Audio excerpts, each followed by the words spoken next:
Most people chasing financial freedom never make it past stage 3. Not because they don't earn enough, and it's also not because they are not smart enough. And the reason they don't pass stage 3 is because they get stuck in a trap and they don't even realize it. Stage 3 is actually the turning point. And if you don't understand what's happening there, you might get stuck forever. So in this video, I'm going to be breaking down the 7 stages of financial freedom, and I'll be revealing exactly why stage 3 changes everything for everybody, and I mean everyone. Whether you're buried in debt or you're building your investment portfolio, this roadmap that I would show you actually shows you exactly where you are, and more importantly, it shows you how to get to the next level, or what the next level should look like.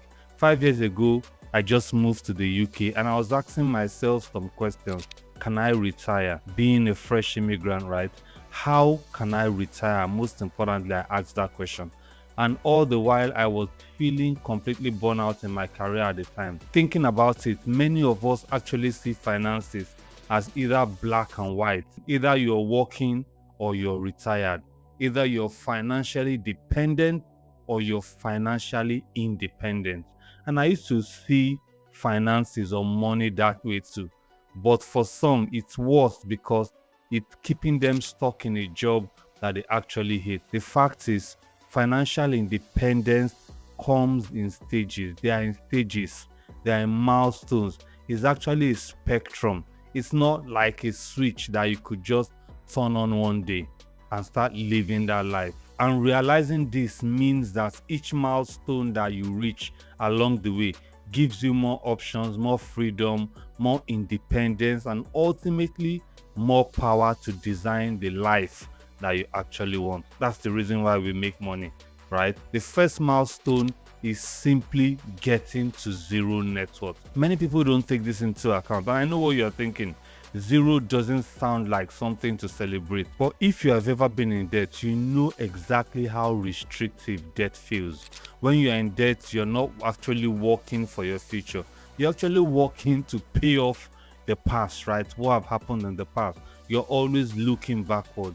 Every paycheck, every income, and that means getting to zero means actually breaking that chain of actually looking to the past all the time. So then the question is, what debt should I focus on first? What debt should I prioritize if this is your situation? You focus on what we call bad debt. This is usually debts that are in double digits first, debts that are used to pay liabilities. Think of your credit card debt, payday loans, your car finance. These are the kind of debts that we are talking about to start with. And when you get to zero, it means that your future income is actually yours to direct. You have power, and that's stage 1. Stage 2 is to build a fully funded emergency fund. Traditional financial advice will tell you to save 3 to 6 months of living expense. The problem is, if you think of it as linear, and let's say you're saving 10% of your income, that means that before you can do anything else, it's going to take 5 years to reach maybe 6 months emergency fund. And while that's not bad, you've actually not started investing for your future, which would compound over time, right? All you've been doing is savings. And this is what actually gets many people discouraged when they think that they will have to save this long to get their emergency fund in place. So what I think is best, and what I did, is to save 1 month of my essential expenses. We are talking about the bare bones, their food, housing, transport, nothing fancy, just what I need to put the lights on to feed my family. And then I split focus. I continue building that fund while I start investing for my future. Does that make sense? This could be a 50-50 split. This could be a 60-40, whatever. It doesn't matter. What matters is that you start investing instead of just saving. You start investing money that you won't touch for at least 10 years into the future. Another thing to note at this stage is that for many people that have come out of debt, right, you have more funds that are available that you could repurpose to turbo this savings and investment that we are talking about. Most people actually pay more than 10% of their income to debt. The goal is to make your savings rate as big as possible. while also having fun. And what this does is it reduces the time frame to reach your savings goal. Someone saving and investing 10% of their net income for retirement versus someone saving 50% would have different time scales. At this point, your savings rate is very, very important. I can't overstress that. But start with what you have. If it's 10%, if it's 5%, start with it. But there's a trick I heard from Pete Matthews of Meaningful Money, and it says that you should commit to increasing that savings rate, that percentage, by 1% every year. You won't notice that increase, but it will compound over time. Having an emergency fund in place actually changes your psychology completely. It does something to you that no one would ever explain to you. Experience it yourself. Suddenly your car breaks down and it's not an emergency, it's just an inconvenience. Suddenly you're no longer living in fear that something unexpected would happen and your whole life would be destroyed. If you keep saving and investing consistently, you're going to actually hit stage 3. And stage 3, like I said earlier, is the game changer. Many Brits never actually reach it. This is where everything about your financial journey actually transforms, and that is reaching 100,000 in your investment account. 100,000 pounds. This is when your money starts working as hard as you do. Up until this point, you have had to hustle, you saved, make sacrifices pound by pound. But once you cross that 100,000 pounds threshold, something magical actually happens. Your money begins working with you, alongside you, harder than ever before. And that's why stage 3 changes everything. What many people don't know, or what you might have suspected, is the fact that having 100,000 pounds actually makes you better than many UK households. According to the Office of National Statistics, right, the total wealth per UK household is 293,000 pounds, but that includes property. If you look at the financial wealth alone, meaning savings, investment, pensions, without property, the median is about 10,400 pounds. That's abysmal. That means that most people in the UK never experience what happens in stage 3, and that is having what you call FU money. This thing becomes real to you. You have enough to take calculated risk that other people can't actually afford. And I hope this makes sense to you. If you're finding this useful, please hit the like button, subscribe for more financial independence videos and investing videos like this. The 4th milestone is reaching the halfway point of financial independence.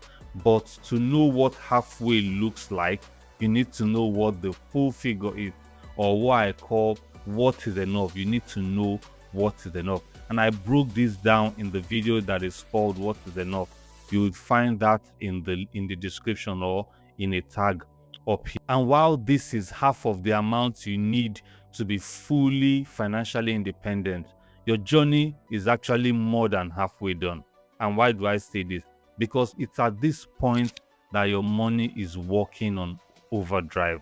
Seriously, your money is working on massive overdrive for you.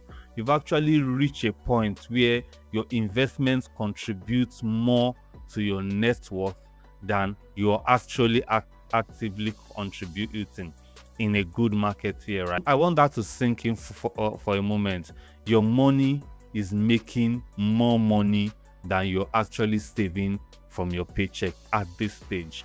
This is when the math of financial independence really starts working in your favor. Just picture that.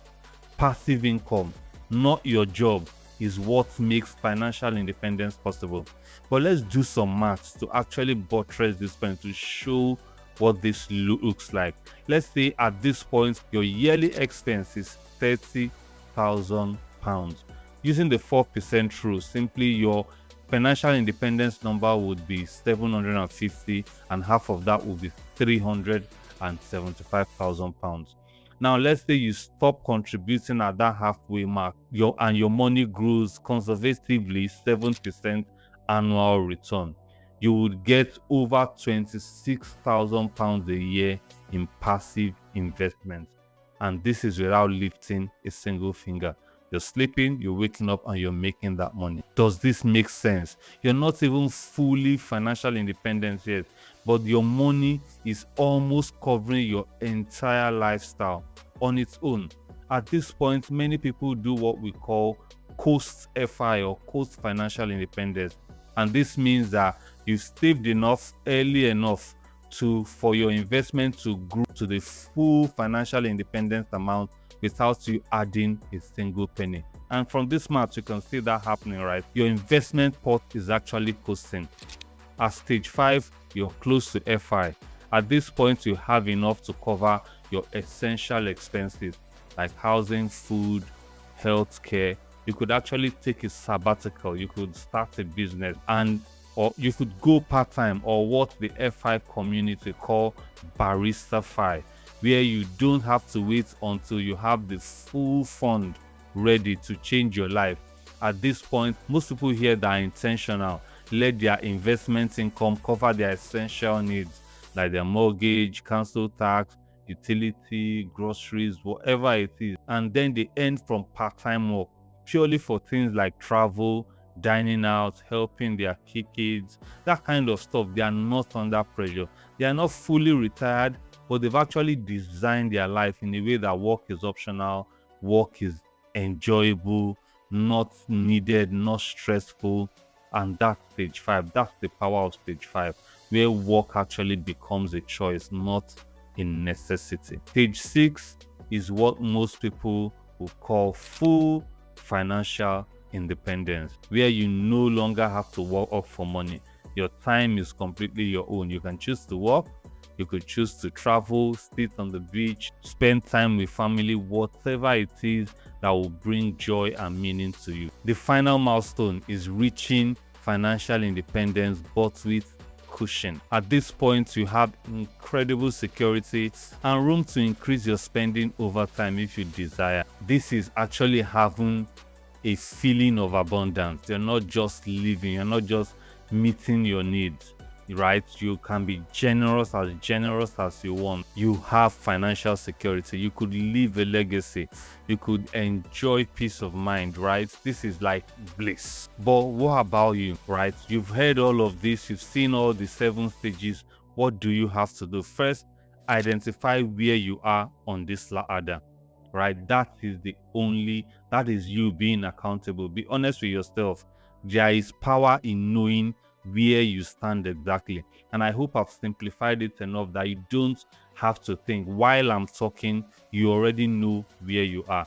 Second, if you're not yet at stage 3, right, you need to write a plan, create a plan that would help you get to stage 3. Every week, I meet with people that will help them create this plan, help them determine how they need to get to stage 3. And we talk to people. And if you like to do that, check the link in the description, book an hour session so we could have that discussion. Remember, this is the stage where everything changes, where your money actually starts working with you. Most people that are not intentional would not reach, but that's not you, right? You're watching this video.